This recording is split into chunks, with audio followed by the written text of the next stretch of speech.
Welcome to the Skoll World Forum on Social Entrepreneurship, coming to you live from Oxford, England.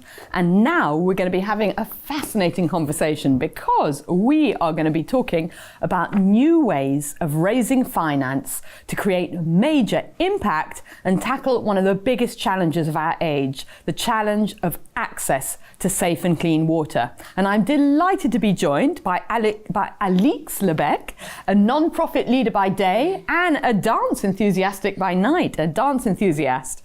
And you're a French social and cultural entrepreneur. You grew up in South Korea and China. You joined forces with WaterEquity, which is one of the Skoll's special social entrepreneurs, which they fund and support and celebrate. And you help them get funding. You've worked with the actor Matt Damon. You developed WaterEquity, which is a microfinance model. And 2 years ago, you were one of the founding members of WaterEquity, which you'll have to explain quite how the relationships with WaterEquity works. But again, is all about creating funding to deliver more people access to safe and healthy water.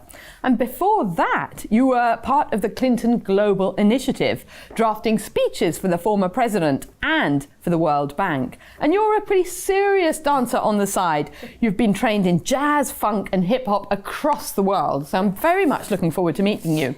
And I think you're not going to be doing some dancing, but you are going to be helping us all understand how access to water can be better funded. And we're going to be drawing a picture with our conversation to help understand this better. So I'm very excited about that. Great. So perhaps at the beginning, and we can just kind of draw as we want and just be aware that the camera is coming this way, so we want our audiences to be able to see the picture. Okay. To understand a bit more about the promise of microfinance models like WaterEquity. Yeah. Absolutely, and I did want to specify that, Gary White, who's the CEO and co-founder of WaterEquity, so he developed and pioneered this idea called WaterEquity. I joined the organization in 2010 to help scale this idea. So at the time, WaterEquity was being piloted in Bangladesh and India, and the idea was really to take that model globally. And do you want to explain what WaterEquity is? Yes. So, and more importantly, why WaterEquity? So oftentimes when people think about water and sanitation, there's a misconception that people living in poverty do not want to pay for water, when really, actually, people who are living in poverty pay already a very high price in water, either because of the time they're wasting looking for water, which is about 6 hours a day, or in terms of medical bills that they have to pay because they're drinking dirty water. So what we discovered early on is there are at least 500 million people on Earth who are living in poverty who would absolutely take out a microloan to be able to pay for improved services. That's a $12 billion demand. So what WaterEquity wanted to do was provide philanthropic capital to microfinance institutions all over the world, which essentially are like small banks, and provide this philanthropic capital to help these small banks develop a specific microloan product called WaterEquity that would help a family living in poverty pay the utility to construct a water connection in their home or to pay for the construction of a toilet in their home. And so, where this model kind of comes to life is through the stories of the women who are taking out these loans. Women represent over 90% of WaterEquity loan recipients. So, when I was most recently in Cambodia, I met a woman called Chim Chani. Chim Chani was paying about $26 a month for an unsecure water connection in her home. Unsecure meaning not clean or not always on. Contaminated with arsenic. So struggling to pay $26 a month for dirty water. She was able to take out a microloan from one of WaterEquity's microlending partners and was able to repay that loan within the span of 1 year. It's a $250 loan. And now she has a secure water connection in her home, and her water bill is $7 a month. And so at the base of it, it's really looking at bottom of pyramid communities who previously weren't thought of as capable of funding their own water supply. Yes. And now you've seen this untapped market, you're then getting access to this market and enabling to serve these underserved populations. Exactly. But the most important message is that, the poor are not a problem to be solved. They are a market to be served, right? These are customers who, just like you and me, want access to the resources, to credit, to all of the tools that we have to build a sustainable and thriving life. And so essentially, that's really what water credit is about. It's meeting an unmet market demand, and it's really responding to this need from people living in poverty who want a hand up and want access to this financing so that they have more improved water and sanitation services in their home. So whose mindset did you really need to change to make this difference? Yeah, so that's a great question. In the context of water credit, the first place that I went to were corporate foundations and philanthropists who were really excited by this idea of responding to a market need and empowering people living in poverty to respond to this need by having access to microloans. But without getting overly detailed, what a lot of these philanthropists were excited about, and this includes foundations such as the IKEA foundations, companies such as Niagara Bottling, the MasterCard Foundation, Caterpillar Foundation, I mean, the list goes on and on. They were excited by how this model works. So, and the way it works is you have Water.org that's provided about $27 million in philanthropic capital to over 90 microfinance institutions, small banks all over the world.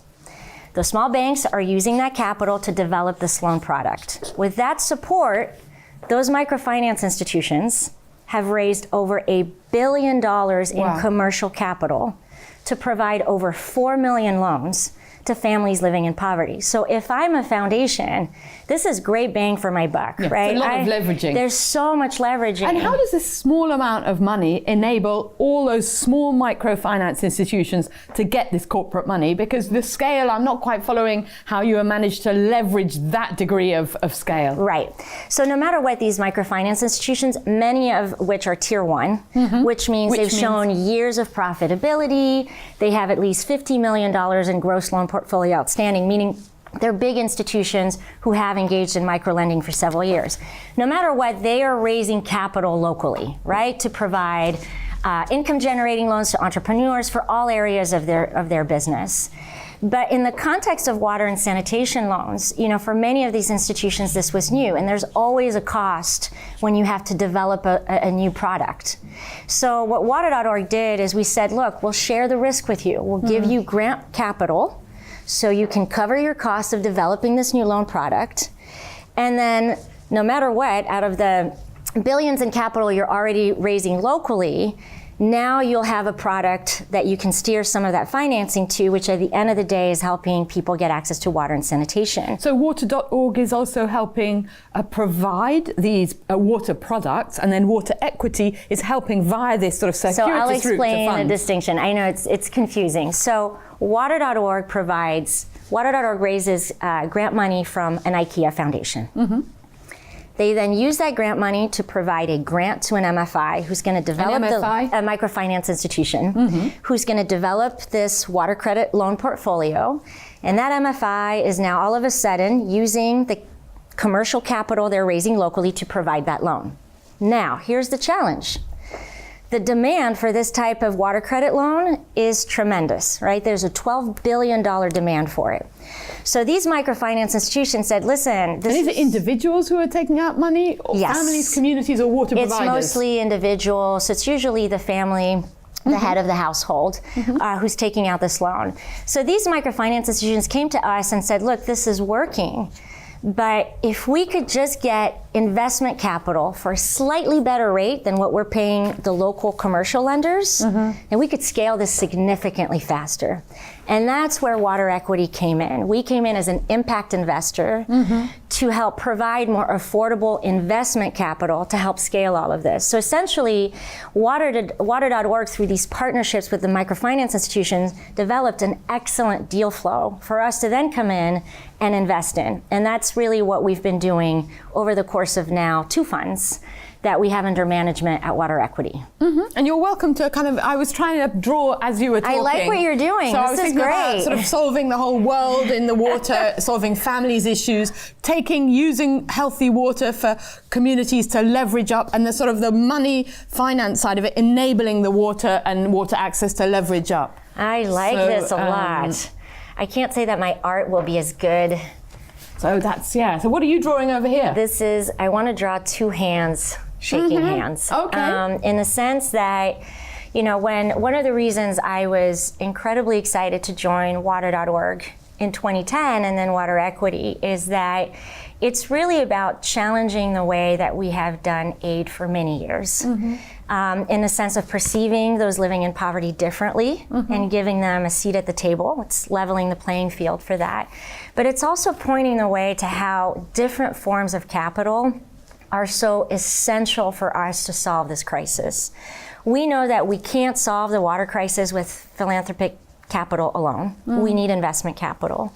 And at the same time, to draw in institutional investors or even development finance institutions, we have to create conditions for them to be able to invest, meaning we have to have a track record and in some cases really help reduce the risk a little bit so that they can also pitch this to their investment committees. But if you think about this, what's extraordinary is it took a significant amount of time for water.org to reach its first 1 million people. And now through WaterCredit, water.org is reaching 1 million people per quarter. Wow. So the scale potential is huge. And now with WaterEquity coming in with even more impact investing capital, you know, our first fund, an $11 million fund that's been fully deployed in India, has already benefited nearly 500,000 people. So in 3 years of operation, we've already met half of our target because we're anticipating reaching about 1 million people over the course of 7 years. So it's a really great way of trying to solve this crisis at scale, but doing so in a way where those driving the change are the people who need access to safe water and sanitation. Because they are getting the credit in order for themselves to purchase their own, purchase in a full and equal and fully marketable situation, be able to, you know, purchase access to clean water. And how much can that transform a life?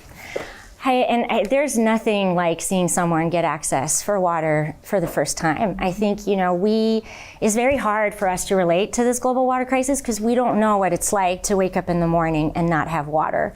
For these families, it's all of a sudden they've gained so much time back. For kids, they have time to go out and play versus, you know, walking 6 hours a day to go find clean water.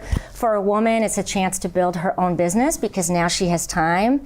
Her kids are also less likely to get sick because they're not drinking water that's contaminated with arsenic, which, you know, can cause cancer and other diseases. Women are safer because they're not exposed having to make long, dangerous journeys to get that water. Yeah, so we also forget the sanitation side of this, which is that, you know, I mean, think about what it's like to be a woman and in the middle of the night you have to relieve yourself and there's no toilet in the household and you have to go walk hours at night. Not only are you vulnerable, you know, to being raped or attacked or something happening, but if you're defecating in an open field, you could be bitten by snakes or insects. I mean, the health impacts are huge. But it makes me think of another story I would tell you of a woman that I had met in India, Jayama, who had shared with us that prior to having a toilet in her home, thanks to having access to a water credit loan, you know, her and her daughters would have to go to an open field to defecate.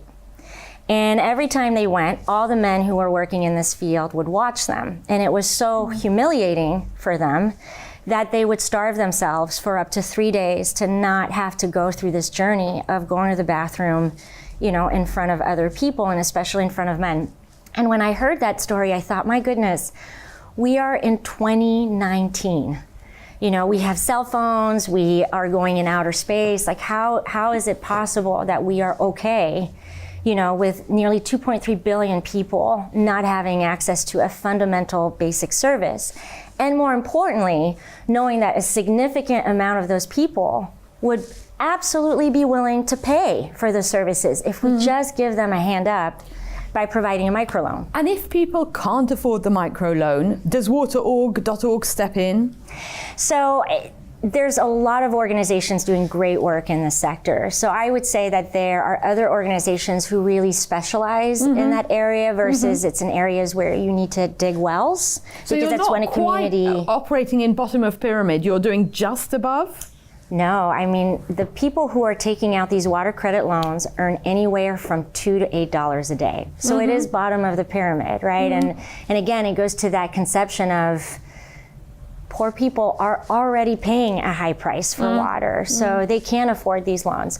But there are, of course, other communities, like I would say when I was working in Haiti, you know, there's many communities there or families who would not be able to afford a microloan.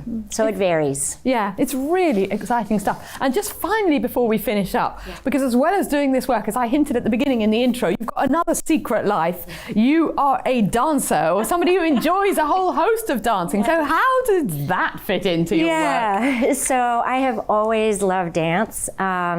I think that I was sad in the early years of my career to not be able to pursue it more professionally, and so just 2 years ago I decided to get back into it. I found a great school in Miami called Showstopper and started training with a teacher there called Cultura. And it's been an amazing community. I mean, these are professional dancers. What kind of dance? So it's everything from ballet to contemporary to jazz funk, reggaeton, hip hop. Wow. So really varied. And it's been a journey. It's hard to train next to really great professional dancers. You're but dancing it's next to also professional amazing. dancers. So you're spending the time during the day working with microfinance institutions and SDGs and UN bodies and funders, and then the evening sneaking off, putting on your leotard or whatever you dance in. I don't know, what do you dance in? So I have different outfits. Usually it's baggy sweats. Okay. And a pretty cool like baggy Fame. t-shirt. Yeah, or it might be a crop top. But you know what I love about this journey is I think so many of us are multidimensional. You know, the older we get, we think, oh, I'm just in this box over here. And for me, you know, I've always had a very creative side, and dance has always been a big love of mine. And so, yeah, I am working away from 7 a.m. until 8 p.m. and then I go to the studio and I train. That's fantastic. For 3 hours. For 3 hours every day.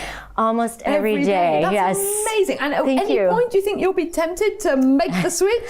You know, no, I feel that my perfect harmony is these two worlds, because I love having the chance to be here at the Skoll World Forum, which I also consider my tribe, you know, where people are really trying to challenge the status quo and find scalable solutions to big problems. And then I also love the dance community, which is also my other tribe. And you must have been so happy yesterday because on stage we had dancers at the beginning of the Skoll World Forum. It was the first thing I shared on my Instagram stories with the dancers performing, and I thought, see, dance, culture, social justice, they go hand in hand. And I would go a step further and say that dance is so important, and we forget that because it has really a unique way of creating empathy. I mean, it definitely unleashes your humility. Because and they say even when you watch dance, your own, even if you're not moving, the inside your mind, you're moving around and kind of aping and copying and mirror neuroning what's happening on stage. And think about the courage that it takes to learn a complicated choreography and perform that in front of people every time you're taking a class. I feel that then I go back to the office or I go to work and my mind is so clear, like the solutions are there. So over time, I would say that dance has even influenced how I think and how I problem solve, which again is something that we undervalue. You know, we forget that the arts and something like dance plays such a fundamental role in that. Really fascinating stuff. Such a privilege to talk to you. Thank you so much, Alix Libec. And please join us tomorrow for another full programme at the Skoll World Forum from Oxford, England. Looking forward.